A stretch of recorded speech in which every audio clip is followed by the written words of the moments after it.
The question is. Does she have a The rule? question is, does he have a rule about 6'1" and up? For her. Okay, so the reason he's asking that question is because I am 6'1". I don't have any rules. I think every individual is going to make their own rules. And I cannot put any rules on anyone. Okay. So politically correct, but Yes. That's the safe way to be. yeah, people gonna see this. So. That's a safe way to be sometimes. Like if you 5'3", you can forget it. No. I mean, we were talking about fun size, right? 5'3"? 5'3" is fun, definitely fun size, right? Okay. I mean, but that means that everybody has their own. They bring their own thing to the table. Okay. So there is no good or bad height. All right. Everything is good. There's hope. It's what you do. There's hope for There's hope for those of us who are not 6'1". There's hope.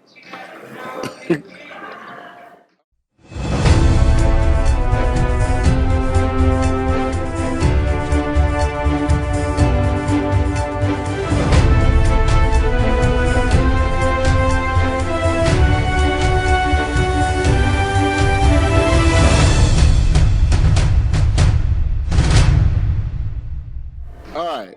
This is Isha, Big Brother Boomerang.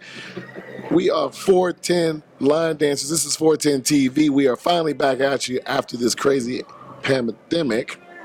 Now, one of the people that I love, and we got like a ton, I think we got a ton of your dances on there because I love your work so much. We got the world famous Cessily Greene, and you're the line dance famous anyway. You line dance worldwide. That means you're world famous. Have a thing about famous and the famous Cessily Greene. No. I'm Cessily Greene. I love to dance. I go home. I pay my bills. I raise my kids, and I come out to have fun, the same as everyone else. So, famous, no. So how many dances have you created? I think, yeah, that's a good question. I stopped counting. Yeah. I stopped counting, but it's not because I don't want to count. It's just that, when the feeling hits, I just do it. I'm not keeping any metrics. I'm just having fun. You done created so many great dances. I mean, not good dances, absolutely fantastic dances. Mm-hmm. I mean, when you come to an event like the UC Star Awards, how do they even pick? I mean, I just saw them doing Halcyon out there, and I mean, we love that dance too. So there's so many great dances out there that you've done. How do you pick? How do you remember all these great dances? I don't. Actually, like we did a dance last night and I didn't remember. I was actually following people in the front row just to get done, and it comes back to me. But no, I mean, I don't put the pressure on myself. So how can I expect to put that pressure on anybody else for remembering my dance? And so, again, it's all about having fun. If you learn to dance and you like it and you want to continue doing it and you remember it, great. If I create a dance and I like to do it and I remember it, great. But if I don't remember it, it's okay. It's okay. I mean, so many good dances. And then there's been a time. So talk to me about line dance burnout. Does that ever happen to you? And then how do you actually overcome something like that if that does happen? Because I think I've seen that quite a bit around the community. So it's a real thing. It is a real thing, but it also depends on what you want out of line dancing. First and foremost, you have to make sure that your personal self and your family and everyone's okay, so that when you do plan trips or plan to go to classes, that it's not a burden on yourself and on others. But I experienced burnout honestly because I put the wrong expectations on dance. When I first started creating dances, I thought that, hey, I go to an event, I want to have my dance played. And it doesn't happen that way. And so you start to get frustrated. and you start to say, well, why not me? Why aren't they playing my dance? But then I had to think about me. It didn't have anything to do with the DJ. Didn't have anything to do with the crowd. It had to do with me. And so if I'm in the wrong frame of mind, then I am not going to enjoy myself. I'm going to look at every event as a task or a burden or an opportunity as opposed to just having fun. And so I really had to look at myself and say, why am I doing this? When I got to the point to say, you know what, if they do my dance, it's okay. If they don't do my dance, guess what? It's still okay. And I just have fun. That's when I started having a good time. That's when the burnout went away. That's when I knew I could walk in the door and just relax, because this is supposed to be a relaxing exercise. Yeah. It's not supposed to be a burden on anyone financially or emotionally. And so if it gets to that point, that's when burnout occurs. Now, how do you seem to stay out of all mess? How's that possible? Like, Um, I don't think anyone stays out of all mess. Define mess. well, Define mess. I'll say it this way. I mean, you're always positive. You always have a big smile on your face. It's always your energy is always wonderful. How do you keep it that way?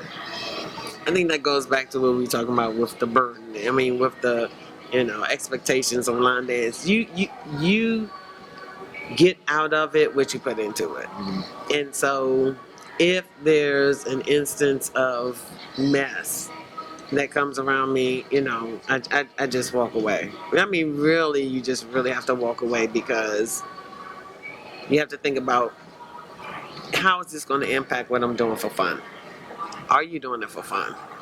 Are you doing it for socialization? Are you doing it for notoriety? Are you doing it for drama?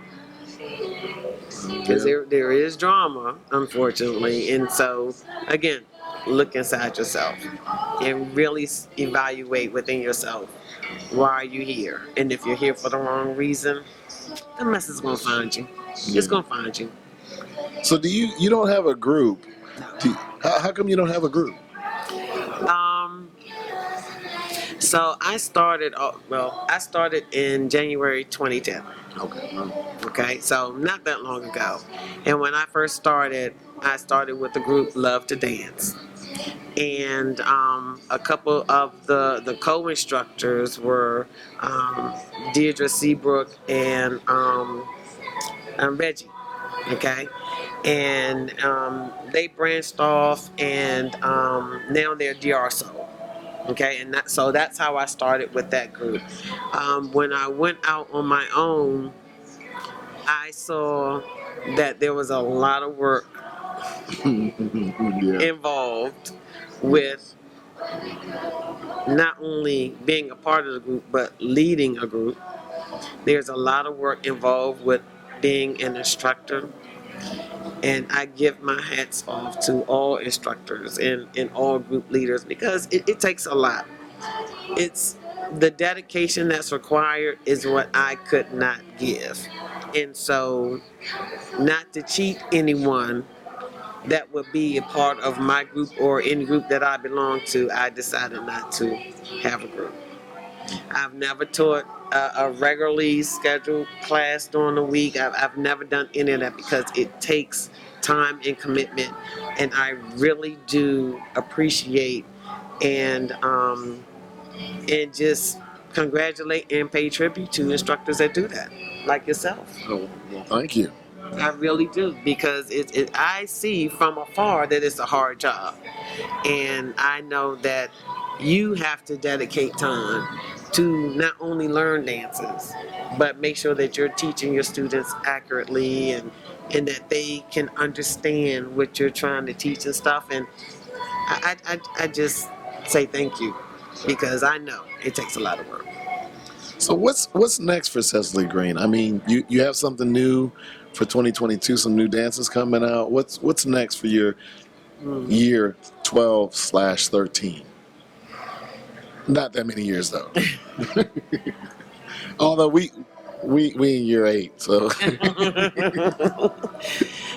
So I don't plan 2022, 2023. Whenever I create a dance, the music has to hit me. The music has to talk to me. It's not a thing about me hearing music. I hear music all the time, but the music has to talk to me, and then the feeling, and then the steps will come. So, will I have a new dance this year? Maybe, but the music has to talk to me in order for that to happen. now, do you have any hard and fast rules about who you collaborate with or who you won't collaborate with or anything like that? No, Okay. no. Short and sweet. Nope. All right. We've been talking to Cessily Greene out here at 410 TV. If y'all don't know what Cessily Greene been putting out there, she has put out some fantastic. Y'all need to get real familiar because these dances are so good. Thank you. So Thank you. I don't even. I think what was the new one that she put out? That I think we put out. There was one that you put out last year. That what was it? It was like a child. It was a woman's name. I can't remember. Cecilia. Yes, Cecilia. That dance was so good. We taught that thing for about 6 weeks in our class. We loved that dance. Thank you. And that's after the other stuff that we've already taught. So, so we really do love your work. And the thing is, you never know who's watching your great work and then who's grabbing it and teaching your great work. Do you hear from other instructors about that occasionally? What's interesting is that a lot of the videos that I have on my YouTube page, my head is chopped off, right? Because I think that six Yeah. foot one thing, I'm too tall, right? So if you look at my YouTube page, a lot of the videos, my head is chopped off. So when I come to events like this, nobody knows what I look like. Wow. Yeah, yeah. No one know. I mean, unless you know me, like you know me, but people that don't know me, they don't know what I look like. So and that's another thing. I like that because I could just go and dance and have fun and oh, this is secret. No, no, no. You don't know who I am. I'm good. But when those that get to know me and they come to me and they talk to me, um, it's a good feeling. I do hear a lot about once people realize that I'm Cessily or I've created Cecilia or something like that, they will come up and talk to me and ask me questions. And it's a good feeling because, again, going back to the expectations, they want to learn it. They want to do it. And it's not an expectation that everybody should do it or if someone doesn't do my dance, it's a bad thing. No, if you want to do it, that's the prize for me. And evidently, they feel the same way about that song and the same way about those moves that I do. They feel it, they get it. Let's go do it, and that's the joy for me. All right, this has been Isha, Big Brother Boomerang from 410 Line Dancers on 410 TV. Come check us out. Please don't forget to like, subscribe, and comment. Let us know what you think about our conversation with Cessily Greene. Drop some great nuggets in there. I know I'm going to go and rewatch this because I need to learn some stuff too. So anyway, if you would like, make sure you go to our website. We got our information about our Texas Jam out there. Please come on down. We look forward to seeing you on the next episode.